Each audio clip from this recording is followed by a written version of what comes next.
Kabar All Might yang menjadi seorang guru di SMA UE ternyata telah tersebar. Para wartawan tentu saja bergerak dengan cepat untuk mencari tahu alasan dan bagaimana hal itu bisa terjadi. Tapi Aizawa Sensei meminta para jurnalis untuk segera pergi karena mereka telah mengganggu jam pelajaran. Salah satu wartawan yang ingin masuk tiba-tiba dikejutkan dengan pintu sekolah yang tiba-tiba menutup.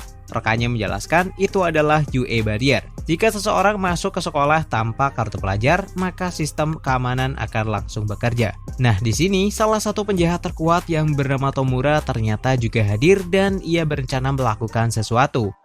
Dari hasil latihan selama beberapa hari, Aizawa kini mengetahui kelemahan dan kelebihan muridnya. Ia meminta Bakugo untuk tidak seperti anak kecil, dan Aizawa juga meminta Deku untuk segera mengendalikan bakatnya agar tubuh Deku tidak hancur.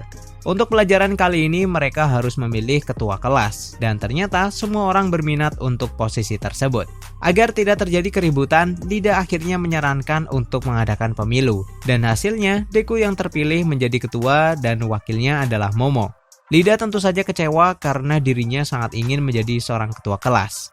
Ketika sedang berada di kantin, Deku masih tidak percaya kalau dirinya akan menjadi seorang pemimpin. Tapi menurut Uraraka dan juga Lida, Deku pantas untuk posisi tersebut. Saat sedang bercerita, Lida menggunakan kata boku yang tentu saja membuat Uraraka dan Deku sedikit terkejut. Karena biasanya, Lida menggunakan kata orewa untuk menyebut dirinya sendiri. Lida kemudian menceritakan latar belakang keluarganya. Lida ternyata berasal dari keluarga pahlawan dan ia adalah anak kedua. Sedangkan saudaranya adalah pahlawan super bernama Ingenium. Deku yang sangat fanatik tentang superhero tentu saja merasa kagum. Ingenium adalah pahlawan yang sangat patuh kepada aturan dan ia merupakan seorang pemimpin. Lida berniat untuk mengikuti jejak saudaranya itu. Tak lama kemudian tiba-tiba alarm keamanan berbunyi dan itu artinya semua siswa diperintahkan untuk pergi ke tempat evakuasi. Karena tidak ada yang mengarahkan, akhirnya terjadilah saling desak antar siswa. Dari jendela kaca, Lida melihat kalau yang menerobos ke dalam sekolah hanyalah sekelompok wartawan. Dengan bantuan Uraraka, dirinya bisa terbang dan meminta semuanya agar tidak panik. Saat kembali ke dalam kelas, Deku yang melihat aksi Lida merasa kalau anak tersebut lebih layak untuk menjadi seorang ketua kelas. Setelah semuanya sepakat, akhirnya dengan senang hati Lida menerima posisi tersebut. Kepala sekolah menduga kalau yang menjebol pintu keamanan sekolah bukanlah dari wartawan. Mungkin ada penjahat yang berniat menyusup atau ini adalah sebuah deklarasi perang.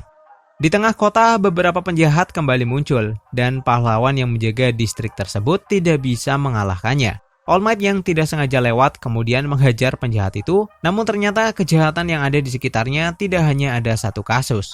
Di situ All Might bisa merasakan kalau kekuatannya semakin melemah setelah mentransfer One for All, dan ia mengingat pembicaraannya sore itu bersama Deku. Deku ternyata membocorkan sedikit rahasianya kepada Bakugo. Namun All Might merasa sepertinya Bakugo tidak percaya dengan perkataan Deku. All Might meminta Deku untuk tidak mengulangi perbuatannya. Jika seluruh dunia tahu, Deku akan menjadi incaran dan sebuah orang akan berusaha mencuri kekuatan itu darinya. Siang harinya, kelas 1A akan melakukan latihan penyelamatan yang berada di luar sekolah. Dengan menggunakan bis, semua siswa akhirnya langsung berangkat. Dalam perjalanan itu, Bakugo diajak oleh anak-anak yang lain karena sifat buruknya. Melihat itu pun, Deku merasa tidak percaya karena ada orang yang bisa membuli Bakugo.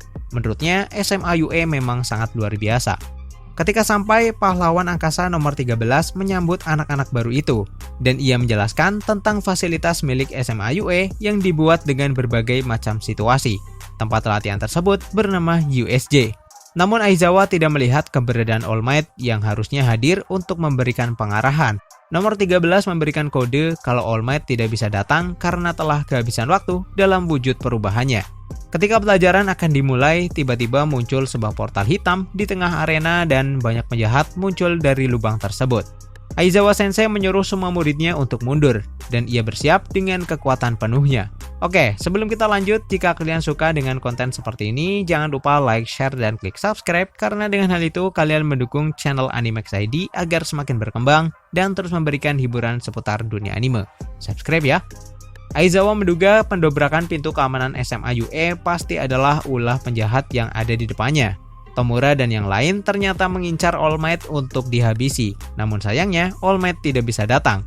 Momo bertanya apa yang terjadi dengan sensor keamanan. Nomor 13 mengatakan kalau semuanya dalam kondisi baik.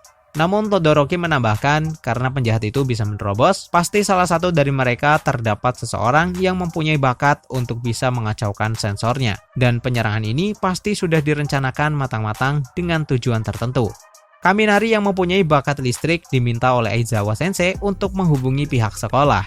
Kemudian ia langsung maju dan menghadapi semua penjahat itu sendirian. Karena bakatnya adalah bisa menghapus bakat orang lain, Aizawa Sensei bisa dengan mudah menghajar yang level kekuatannya dan kecerdasannya masih sangat rendah. Bahkan Tomura yang memimpin serangan itu menyadari kalau Aizawa bisa membuat kelompok penjahat sulit untuk bekerja sama. Ketika para siswa akan keluar dari tempat itu, salah satu penjahat bernama Kurogiri menghadang mereka dan ia bertanya, di mana keberadaan All Might saat ini? Karena berdasarkan informasi yang mereka terima, All Might harusnya ada di tempat ini karena ia adalah salah satu guru yang bertugas untuk mengawasi latihan para siswa. Ketika nomor 13 akan menyedotnya, Bakugo dan Kirishima tiba-tiba maju dan menyerang penjahat kabut tersebut. Namun Kurogiri berhasil menghindar dan akhirnya ia memisahkan gerombolan anak-anak itu menggunakan kemampuan teleportasinya. Deku dipindahkan ke wilayah air dan ketika salah satu penjahat akan menyerangnya, Tsuyu dan Mineta datang untuk menolong dan membawanya ke atas kapal. Mereka kemudian menganalisa keadaan untuk bisa menyelamatkan diri. Dari perkataan penjahat kabut yang mengetahui jadwal SMA UE, Deku merasa keributan di sekolah waktu itu pasti adalah ulah para penjahat ini untuk mencuri informasi. Tsuyu juga merasa kalau mereka sepertinya telah mengetahui cara untuk mengalahkan All Might. Mendengar hal itu pun, Mineta langsung ketakutan. Para penjahat dengan bakat air kemudian mendekat ke kapal mereka, namun para penjahat itu terlihat cukup waspada. Memikirkan situasi saat ini di mana tujuan penjahat itu adalah untuk menghabisi All Might yang merupakan simbol perdamaian, Deku merasa kalau mereka harus menghentikan para penjahat ini dengan cara apapun. Saat itu Todoroki yang dipindahkan ke wilayah gempa terlihat tidak kesulitan menghadapi musuhnya. Namun untuk Bakugo, Momo dan yang lain mereka harus bertarung mati-matian. All Might berusaha menghubungi Aizawa, namun sinyal mereka tidak terhubung. Dan ketika ia akan berangkat ke tempat latihan, kepala sekolah mencegahnya dan meminta All Might untuk beristirahat saja. Karena sangat mendesak, nomor 13 meminta Lida untuk berlari ke SMA UE dan mengabarkan situasi yang terjadi.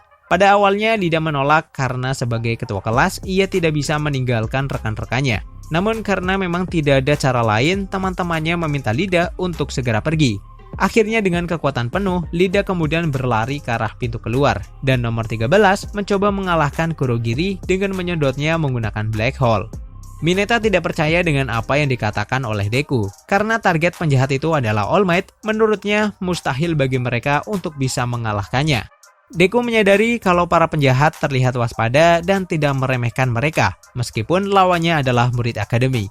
Selain itu, keuntungan mereka yang lainnya adalah para penjahat belum mengetahui bakat yang mereka miliki. Tsuyu kemudian menjelaskan bakatnya lebih jauh kepada Midoriya. Bakatnya adalah bisa memanjat gedung, bisa menjulurkan lidah sejauh 20 meter, bisa melompat tinggi, dan Tsuyu bisa mengeluarkan lendir dari perutnya. Mineta juga memperkenalkan bakatnya. Ia bisa membuat benda super lengket yang bisa bertahan selama seharian. Namun jika Mineta menggunakannya terlalu banyak, Mineta akan mengeluarkan darah. Melihat ekspresi Midoriya dan Tsuyu yang sangat datar, Mineta merasa bakatnya itu memang sangat tidak berguna. Namun tiba-tiba, musuh mereka membelah kapal besar itu untuk membuat Midoriya dan yang lain tenggelam. Setelah menyusun rencana yang tepat, Deku kemudian melompat dan bersiap menggunakan One for All, tapi hanya di jarinya saja. Serangan Deku benar-benar dahsyat dan setelah itu, Tsuyu melompat untuk menangkap Deku dan membawanya ke tempat aman. Karena tidak ingin diam saja, Mineta kemudian mengeluarkan bola lengket miliknya dalam jumlah besar. Akhirnya, para penjahat itu menempel satu sama lain dan terlempar karena besarnya tekanan air. Dan itulah alur cerita Boku no Hero part kelima. Pertarungan ini kita lanjutin di part ke-6-nya ya, dan part tersebut adalah bagian terakhir dari Boku no Hero season 1-nya.